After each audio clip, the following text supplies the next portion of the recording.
자, 그래서 이 집값이 오르고 떨어지는 걸 정확히 예상하면 돈 벌기 어렵지 않습니다. 1년 후에 서울의 집값이 오를까 떨어질까를 여러분이 예상만 한다면 정확히.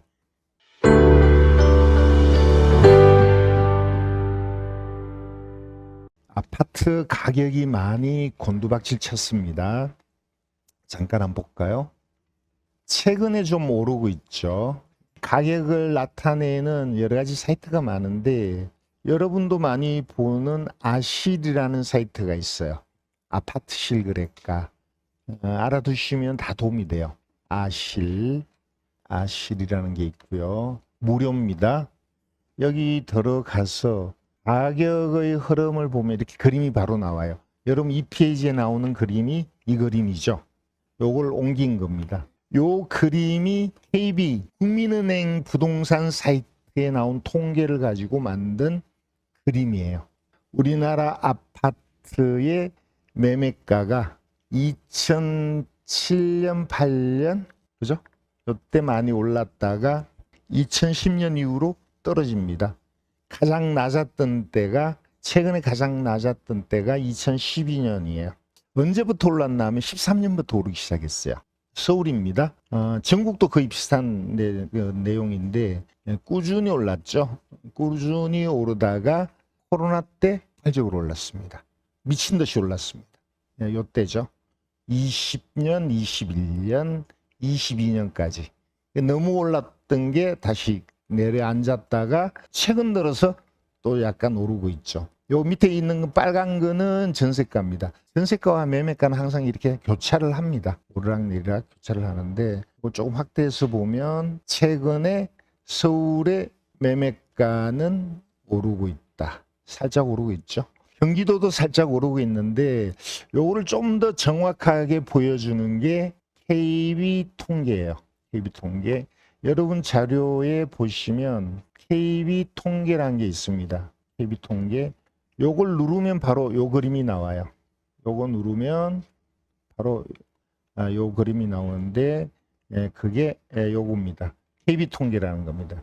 여기 들어가서 통계로 들어가면 요 그림이 나오고 여기에서 주간 통계나 월간 통계를 다운받으면 되는 거죠. 다운받으시면 되는데 이 다운받은 게 요겁니다. 최근 일주일 동안 전국의 집값이 어떻게 변했나. 대부분 서울이죠. 대부분 서울만 올랐다. 그죠? 지방은 논산하고 전주가 들어가 있고 그 외는 다 서울이에요. 네. 그리고 최근 1년 동안도 거의 대부분 서울이죠. 네. 그러니까 서울이 지금 좀 올랐다. 지방은 죽쓰고 있다. 이렇게 보셔도 돼요. 지방. 부산, 대구 많고 수도권은 안성이 많이 떨어졌습니다. 안성. 왜 많이 떨어졌을까요? 너무 공급이 많았습니다. 자, 그래서 이 집값이 오르고 떨어지는 걸 정확히 예상하면 돈 벌기 어렵지 않습니다. 1년 후에 서울의 집값이 오를까 떨어질까를 여러분이 예상만 한다면 정확히. 그러면 돈 버는 건 쉽지 않은데 그 맞추는 게 어렵죠. 사실 어렵습니다. 어려운데 어느 정도 짐작은 가능합니다. 그걸 여러분에게 나타낸 게 오늘 자료 3페이지인가요? 3페이지에 요겁니다. 서울은 왜 집값이 오를까? 최근에 공급이 적었다. 그게 가장 큰 이유입니다. 공급이 적었다. 실제 공급이 서울의 인구가 940만 정도라는데 필요한 게 1년에 5만 정도가 있어야 5만 호가 있어야 이사를 가고 재건축으로 때려 부수고 새로 짓고 그죠? 이런 게 가능한데 이 5만 호 공급이 몇 년 동안 최근 그러니까 과거 한 4, 5년 앞으로 3, 4년 계속 모자란다. 그래서 서울의 집값은 오른다. 최근에 서울의 인구가 줄었다는 뉴스도 들었을 거예요. 서울의 집값이 너무 비싸니까 집값이 좀 저렴한 인천, 경기도로 이사를 간 거죠. 그래서 서울의 집값은 앞으로도 오를 가능성이 크다고 봅니다. 일단. 이거는 이제 수요 공급에 의해서 예측하는 건데요. 거기에 비하면 인천은 공급이 너무 많다. 그죠? 네. 인구에 비해서 공급이 많아서 집값이 떨어질 거다. 이거를 이렇게 보는데, 요거를 나타내주는 그림이 여러분 자료에 부동산 지인이라는 데가 있어요. 여기 들어가면 쉽게 좀 판단이 됩니다. 부동산 지인, 제가 보여드릴게요. 부동산 지인이라는 사이트가 있습니다. 부동산 지인. 여기 들어가면 수요 공급을 나타내는 이런 사이트가 보여요. 그러니까 전국의 집값은 앞으로 오를 가능성이 일단은 크다고 본다. 왜?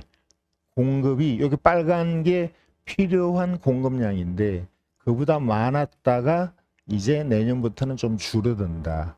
예, 그래서 앞으로 집값이 좀 오를 가능성이 있다는데 이걸 지역으로 들어가면 좀 더 구체적으로 나옵니다. 서울은 집이 계속 모자랐다. 인천은 최근에 집이 공급이 너무 많다. 올해도 많고 내년도 많다. 그래서 인천은 쉽게 오르지 않을 거다. 이렇게 보는 거. 경기도는 무지 넓죠. 경기도는 공급이 많은데 그는 지역에 따라 좀 다릅니다. 그래서 경기도는 그 각각의 시별로 따로 판단하셔야 돼요. 이 경기도 중에서 수원을 볼까요? 수원분들이 많으시니까 수원을 보면 수원은 공급이 좀 적다. 그래서 오를 가능성을 많이 예견합니다. 요런 내용을 여러분들이 알고 투자를 하시는 게 훨씬 성공할 확률이 높다는 거 말씀드립니다. 요 부동산 지인이나 조금 전에 보여드렸던 아파트 실거래가 이런 것들을 잘 활용하시면요. 어떤 지역에 언제 투자할까 이 판단하는 게 좀 쉽습니다. 자, 그리고 아파트 가격에 영향을 주는 게 첫 번째가 인구가 증가하느냐 또는 아파트 공급이 많느냐 적느냐 이거인데 그 다음으로 보는 게 지하철로 봅니다. 지하철이 개통되면 집값이 오른다.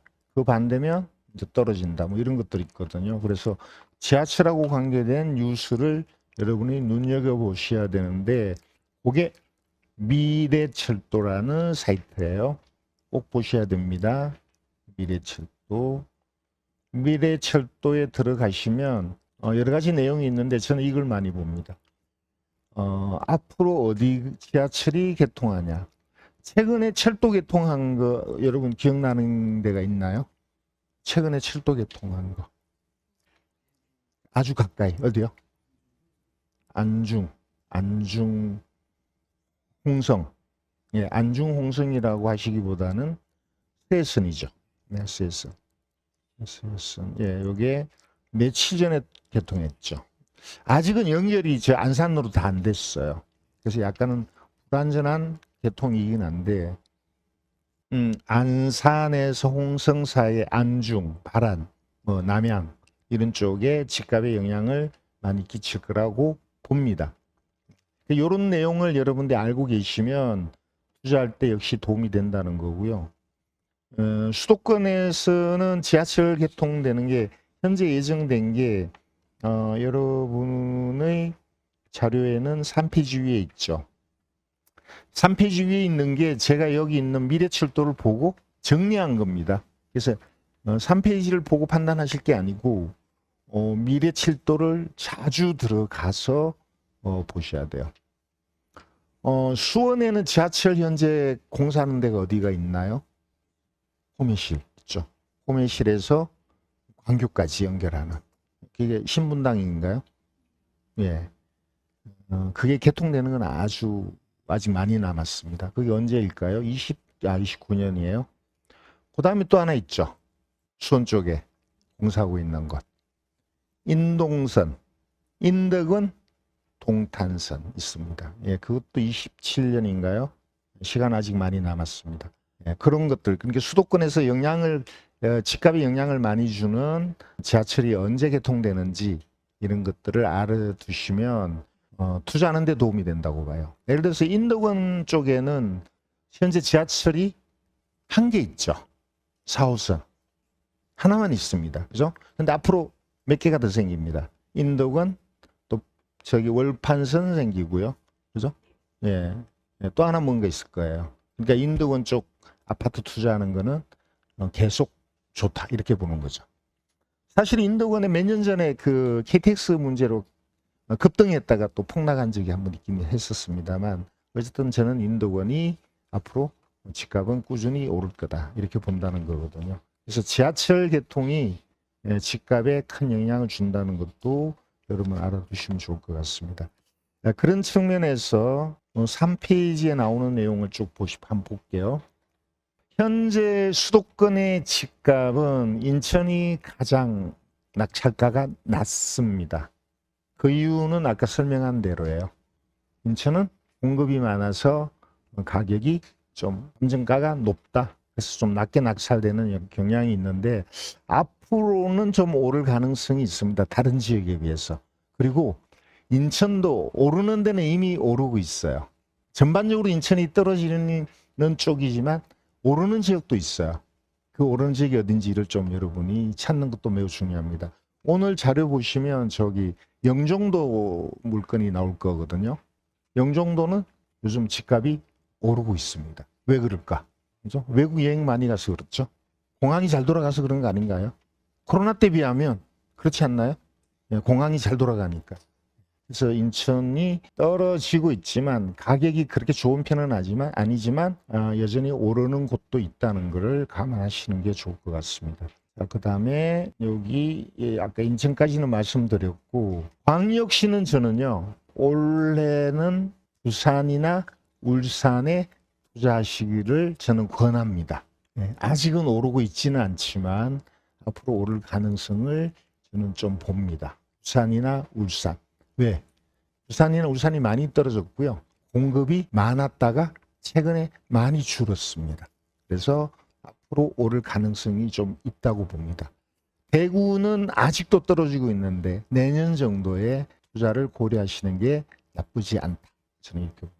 저는 내일 밥 사러 갑니다. 대구에. 과연 투자 가능성이 있는지 검토하러 가는데 갔다 오면 제가 또 여러분한테 한번 말씀을 드릴게요. 이런 내용도 지방에 투자하시려는 분들한테는 좋은 내용이 될 텐데, 일단 좋은 거는 지금은 수도권이 좋아요. 근데 만약에 지방에 하신다면 부산이나 울산 또는 춘천, 전주 정도를 저는 권합니다. 그 다음에 경기도는 아까 그 지역에 따라서 좀 다르다고 말씀드렸는데요. 만약에 경기도에 투자를 한다면 공급이 적은 여기 노란 표시로 된 도시를 선택하는 게 좋을 것 같고요. 그리고 서울 접근성이 좋은 도시를 선택하는 게 유리할 겁니다. 왜? 서울은 집값이 오르니까 서울까지 출퇴근 시간이 오래 걸리지 않는 지역이 집값이 오를 가능성이 크다. 그래서 그 두 가지를 감안하면 그 지역에 공급이 적고 서울 출퇴근이 쉬운 그런 지역에 투자하는 거는 저는 좋다고 보거든요. 과천은 뭐 우리가 뭐 얘기할 필요가 없죠. 워낙 그 비싼 동네라서 우리가 투자하기가 쉽지는 않은데 공급이 거의 없어요. 그러니까 오를 수밖에 없는. 서울하고 거의 같이 봐야 되죠. 저는 구리를 좋게 보고요. 김포를 좋게 봅니다. 부천, 성남 좋습니다. 안산도 좋게 봅니다. 거의 대부분 공급이 좀 적은 편이고, 안산 같은 경우는 신안산선이 또 개통 예정돼 있죠. 아까 그 세선 말고 신안산선이 또 있어요. 그래서 앞으로 오를 가능성이 크다. 하남시가 최근에 좀 오름세죠. 평택은 내림세입니다. 평택은 공급이 많고요. 삼성이 잘 안 돌아간다고 듣고 있습니다. 그래서 평택이 지금은 안 좋지만 지금 안 좋은 게 항상 안 좋은 건 아니에요. 경우에 따라서는 예를 들어서 내년 후내년은 평택이 오히려 기회가 될 수도 있다.